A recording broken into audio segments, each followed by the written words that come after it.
Иниси саткан үйдү эжеси келип акчасын да алып, үйдөн да кууп алдап кетишкен. Бул окуя боюнча тереңирээк мен юрист Индира Саутова айтып берем. Канча акча баша? А бул эме үйдү итпете бердиңерби? Кандай итпете? $120 миң калган. Бүгүнкү кайрылуум биздин Кыргыз Республикасынын прокурору Максат Кубатовичке болот. Себеби биз ошончо аракет кылып, мыйзамдуу түрдө кайрылып атабыз прокуратура органдарынан, бирок эч бир жыйынтыкты көргөн жок. Бул окуя алдамчылык факты менен 24-жылы болгон. Каракол шаарынын жараны үй сатып алып атат Каракол шаарында.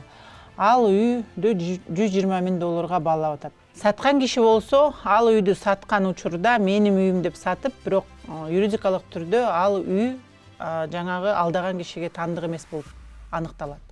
Ага карабастан тергөө кызматкерлери бул иш боюнча курамы жок деп токтом чыгарып берип атат. Үйдүн акчасын кутулуп баштаганда ошо $120 миң кутулуп бергенде үйдүн баалары өскөндө же абалдар өзгөргөндөн кийин бул үй сатылбайт. $49 миң кайтарылбайт. Биз ооба алганыбыз таандык кайтарылбайт деген уй менен, мындай сөз менен үйдөн ошо сатып алган кишини кууп жатат бала чакасы менен чилдеде, кышта. Арыз жазылган соң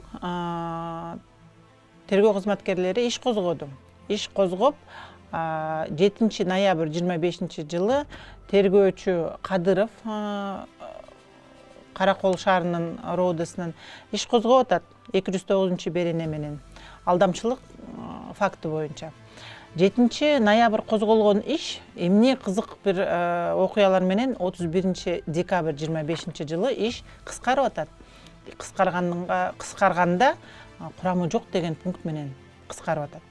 Айтылган сөздөр, берилген өтүнүчтөр четке кагылып, жок, бул жарандык ишти. Эмне себептен жарандык деп атасыңар деп биз кайрылып атат да жабырлануучу.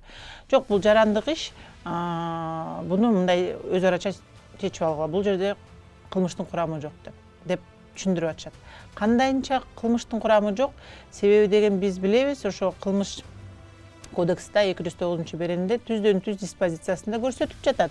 Алдамчылык, башкача айтканда, алдоо же ишенимди кыянаттык менен пайдалануу жолу менен башка бирөөнүн мүлкүн же мүлккө болгон укугун ээлеп алуу.